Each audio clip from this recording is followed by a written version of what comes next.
potatoes. But I think that the farmers and the government believes that if they could grow a lot more of these genetically modified potatoes, they would save something like $50 million a year, 300 million kroner. So I think there's an economic argument that there could be a saving, and one assumes that this saving is associated with efficiencies that allow you to produce more food. The world doesn't have enough food.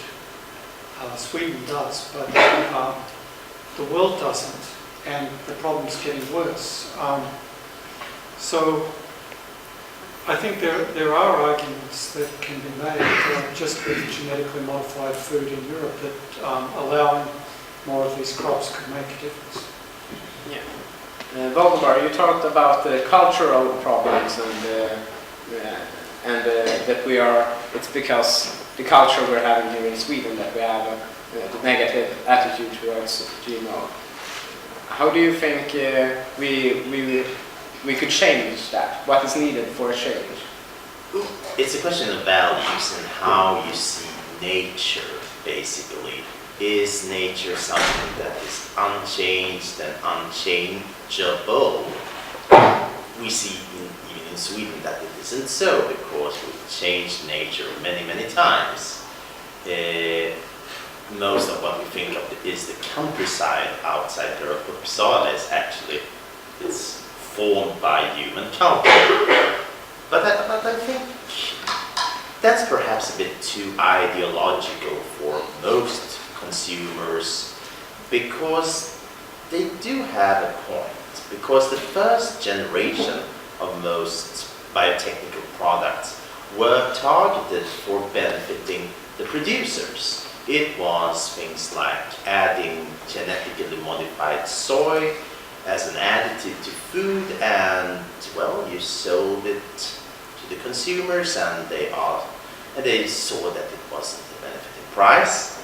Prices didn't go down, and it didn't add something to quality, no particular new attributes. It was just benefit for the producers and a possible minuscule risk for something happening. So why should I pay for a possible minuscule risk without any benefits? The second generation of biotechnology that Professor Foster alluded to is about increasing harvest, increasing yields, giving more, but it's still more of the same. It's bigger crops.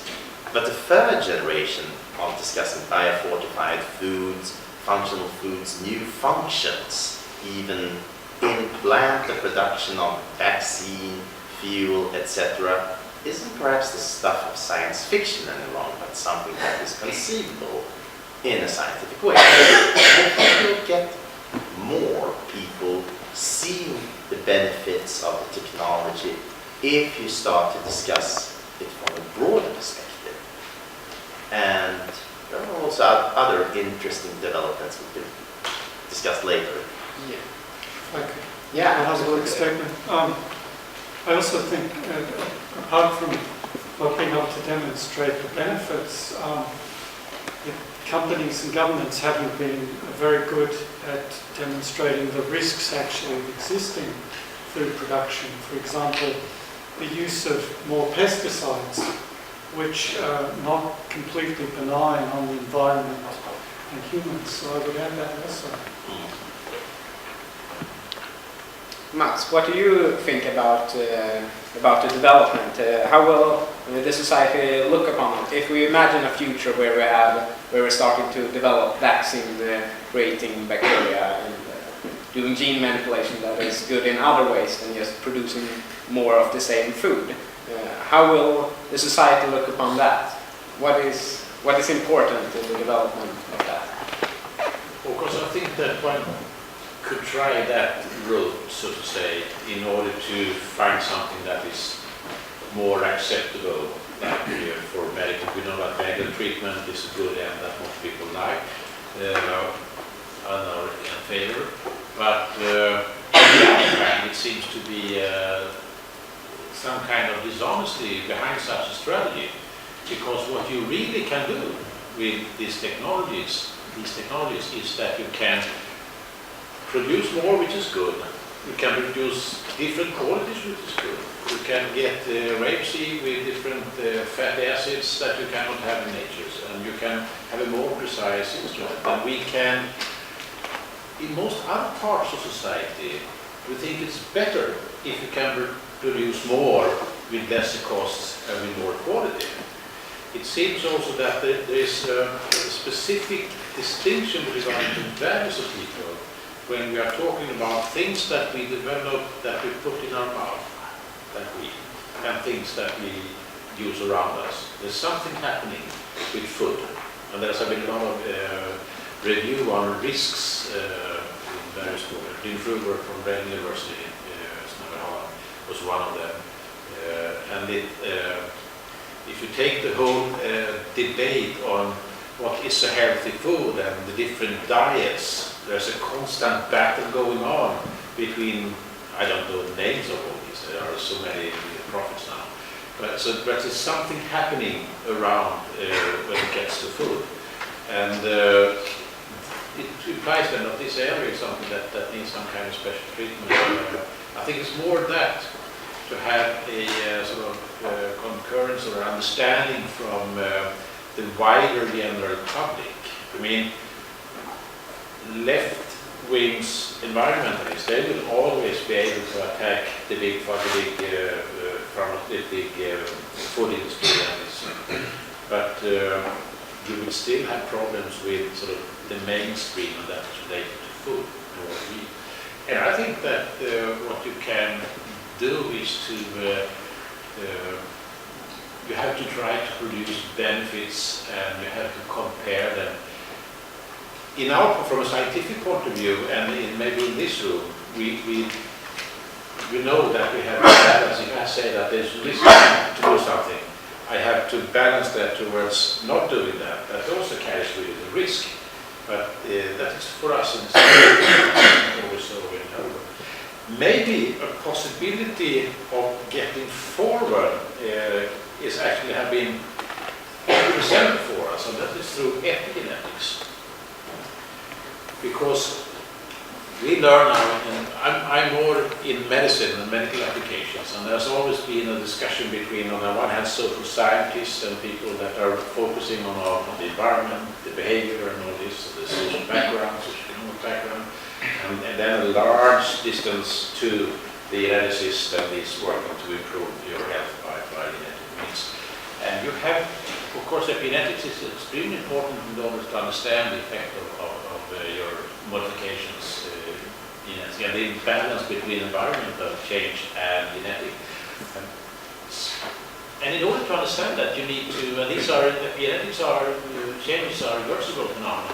So maybe this would be a possibility to go into alliance with the ecologists, the green biologists, to develop something where you could see that these ecologists, they work together in order to see how the environment and the genetics happen. And I think that is definitely a way forward in the area of medicine we work in order to bridge the two cultures. Maybe this, I don't know what you say, Stefan, would that be a possibility? You must be doing a lot of epigenetic studies as well. No, we don't actually, but I mean, that phenomenon is there, that's for sure. I mean, so, yeah, that could be a way, I think so. Because then if you are really interested in the different sort of environmental conditions for and what is happening for the transcription processes, we need to have more profound. Part of that is going on in the pharma and in medicine now, that you look into the methylation of the DNA, and you can do that by having large sequences, and you can just look at the methylation, but you're not really interested in the mechanism behind that. So that is the easy way to go. But I think in order to really understand, you need to go into more deep investigations on what are the environmental conditions that affect the product that you are developing. And in that case, you can't do without the ecologist. we can do without in the environment. Yeah, we have a question. Oh, Yes, I do think this is a valid contribution, but we do spiral away from the central question then. Sure. Is biotechnology, will that have will it change the food we eat? And I do wonder, as this is about the ethics, it also, there has been a lot of talk about, yeah, there's risks, but what are those risks exactly? And my question is, how are you supposed to handle those risks? Is there something a scientist himself can do to make it more acceptable, biotechnology and food? Because well, we could start working around it by using another technology. But as this genetic modification and all has has promise, would there be a way to work around it? Do you, what are your views on that? yeah. Yeah, very central question. I think that is exactly what people are doing. I have when I was studying biology, one of my friends was Stim at this molecular physicist in Lund. And they have been working with rapeseed and trying to improve the content of fatty acids in rapeseed. And they have really for many years tried to see how this kind of rapeseed differs in terms of ecological consequences. So when you plant them, but I think also it's a matter of attitude and attitude towards what you are doing and how you do it. If I could give you an example, which is not from GMO, but it's from nanotechnology, and that is when they first started. It is a good example of sort of the moral responsibility of scientists.